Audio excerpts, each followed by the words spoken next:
Ladies and gentlemen, the next presentation is on about the agriculture and pulses trade in the Black Sea region. And from Sunstone Brokers, please give loud and warm welcome to Mr. Jonathan Grange. Mr. Grange.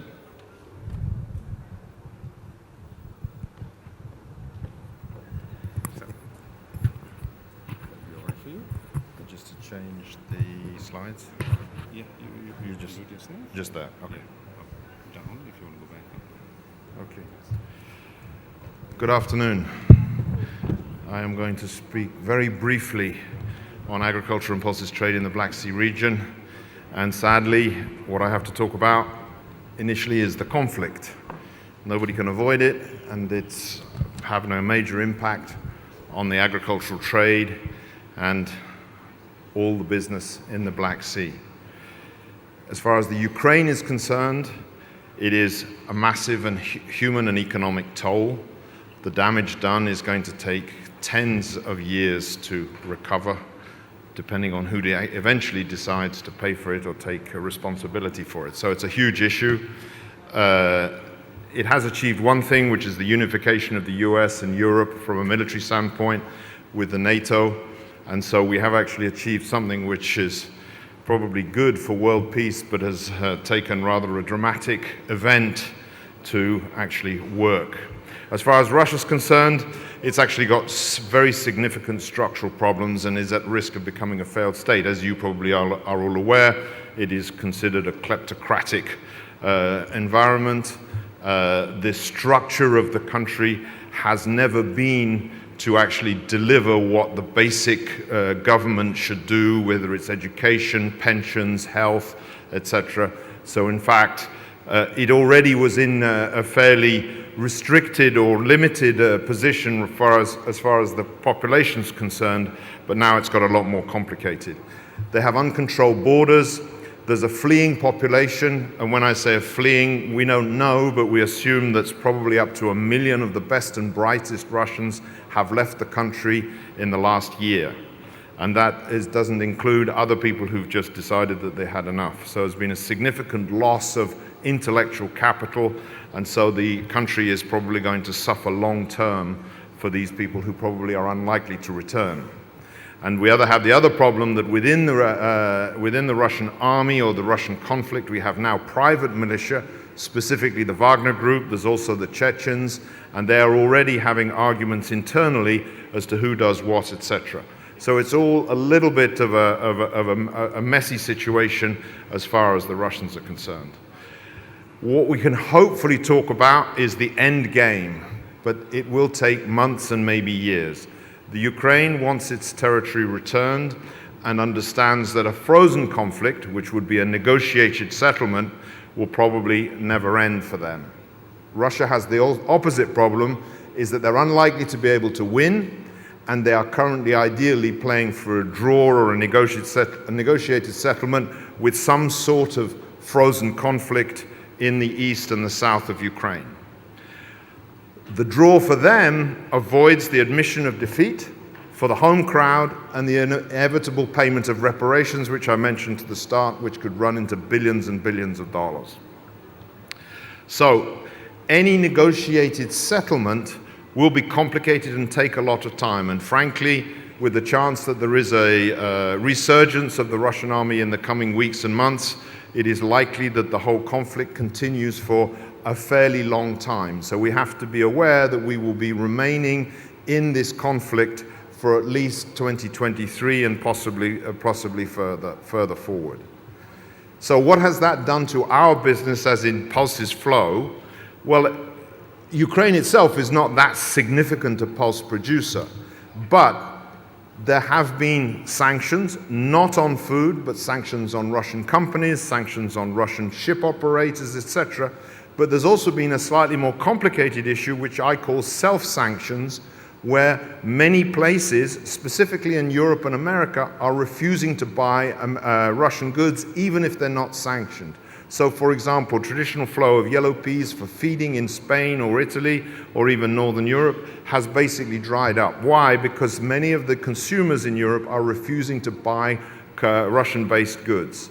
And so that, and then is also compounded by, at a time, a lot of vessels of Russian flag, etc., being concerned that unions or dock workers or someone decides, again, slightly arbitrarily, to arrest their ship, cause them troubles, etc. So we have seen a lack of movement of pulses out of Russia because of very restrictive behavior, especially in Europe, towards Russian product. So this means that their access has been limited, and so there is not that many options to be available. And of course, standing here in India, we all know that the Indians don't buy yellow peas either. There has also been payment issues, probably because of the global issues of what I'll talk very briefly about in a second, but there is payment issues specifically, and the other alternative consumers who were Bangladesh, Pakistan, and they have lack of funds, lack of availability, and even in certain cases in Bangladesh, banks refusing to open letters of credit, open financing, again for Russian-based goods. So all these things are impeding the flow of Russian goods into the world market. That is also not helped by freight rates and insurance becoming incredibly expensive. Technically, Russia is not a war zone, but just the simple cost of moving goods from Russia into the Black Sea, and then, more importantly, into the into the Marmara Sea or into Turkey and the Mediterranean, they have become incredibly expensive. The outright cost of shipping 5,000 tons of yellow peas today from a small Russian port to Mersin is around $90 to $100 a ton, which is roughly triple what it was before the conflict. So, and that means there are various restrictions on when does title transfer on the vessel, what is the insurance, etc. So it makes it a lot more complicated for everyone participating. And like I just said, the coaster from Azov to Mersin is roughly triple what it was just over a year ago.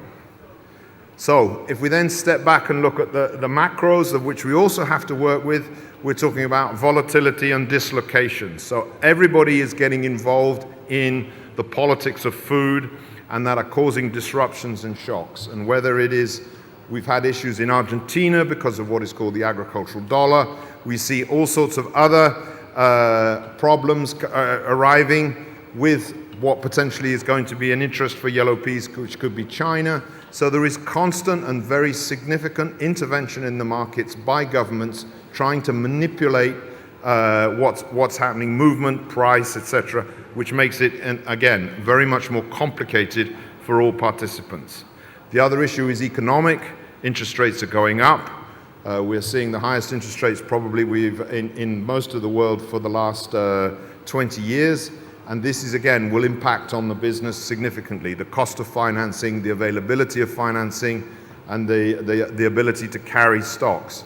So the economic impact of interest rates on just the trade is significant, but it will also be very significant on the global economy, which I think most of us can agree that will be slow to very slow during 2023. And we're already seeing, certainly in Europe, a significant slowdown in meat consumption, in meat production, because of the pressure on the cost of living. Like I mentioned, the trade flows, we're going to see constant intervention and adjustments for tariffs, etc., for the global trade. Energy, again, energy is probably, once China recovers and starts coming out of COVID, we'll probably see that by the second half of this year, this $80 price of crude oil or $85 price of crude oil is going to recover. Europe will have to start buying for the winter season, and China is probably going to recover enough that we see global demand for energy improving. This will make energy prices go up and could probably therefore impact on freight rates, which are extremely low for large bulk carriers at the moment, but will impact the global economy if we go back up towards $100 a ton. I've mentioned the Ukrainian war. In Ukraine, the trade has been incredibly efficient at adapting to the difficulties of war. We've seen a lot of movement of produce out of Ukraine by truck, by train, by barge, and a very dramatically increased flow in the southern area of Ukraine that has brought pulses to a small extent, but grains, etc., into the world market. But we can't get away from the fact that whatever we can look at in terms of the global economy, there is a very serious recession risk in the world for the next 6 to possibly 18 months. There's just a graph of interest rates. As you can see, we're at high interest rates, and that is going to impact everything that we do for the coming 12 months. Finally, we'll just look at the balance sheets and the numbers coming out of Russia and Ukraine. Again, Russia is significantly more important in the global trade of yellow peas. This is the destinations that we have seen for the traditional, the movement of yellow peas in the last couple of years. And as you can see, although it's only till the end December, traditionally yellow pea exports from Russia were front-ended. It's a cash crop. And so far, we've only seen 500,000 tons moving out, and almost a complete absence of the traditional feed buyers, and obviously, in addition, the other yellow pea buyers, Bangladesh and Bangladesh and Pakistan. So a significant slowdown in Russian pea exports. The reasons that we're seeing this is obviously because of the price, the freight, and the self-sanctions, but most important, lack of funds at the destination. And the big variant that we'll find out in the next couple of months is whether China decides or is able to buy significant quantities of Russian yellow peas. At the moment, there is talk of trains moving over land, some containers, but it's relatively small quantity. It will get significant if we start looking at handy-sized bulk vessels or bigger. So if we then look at the balance sheet, it's relatively simple. The crop area last year, or last crop in 22 was quite a lot larger than before. The yield was a little bit disappointing, but nevertheless, we look to have produced 3.3 million tons of yellow peas in Russia. Domestic consumption is relatively stable at about 1.8. So on paper today, if we only use 800,000 tons of exports, which is what we are looking at today's prices, we have a huge carryout. So we have certain people who are even saying that the crop could be 3.7. We've understood that the export rate is way behind. And we are, on paper, carrying very, very large stocks. Let's call it 1 million tons.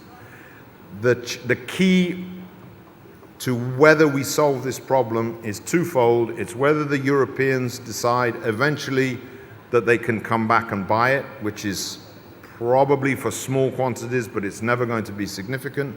And more importantly, is whether China decides to buy Russian peas. Finally, Ukraine balance sheet doesn't take a lot of time because it's a relatively small production, significantly impaired last summer because of the war, access to energy, etc. So probably we lost at least 50% of the crop was left in the ground or didn't actually get harvested. And so now, although we've had exports of only 140,000 tons, that looks to be about it, and it's unlikely to be anything better for next year. We do see some non-Russian food demand. The WFP held a few tenders where the donors were only insisting on non-Russian feed.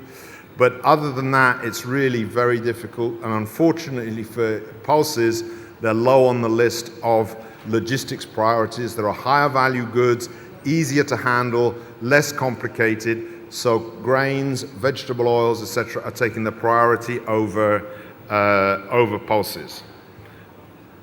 There is a chance that spring 23 plantings are increased. We've probably lost, because of weather, because of lack of energy, etc., we've probably lost about 2 million hectares of winter wheat and winter rapeseed. That will come probably to the easiest crops to grow in the spring, which would be sunseed soybeans and, when I say easiest and cheapest, but it will be sunseed soybeans and eventually yellow peas. So there is a chance that we see a pickup in area, but that's, I think, about the best we can hope for from Ukraine. And so far as that's concerned, that is it for the Black Sea.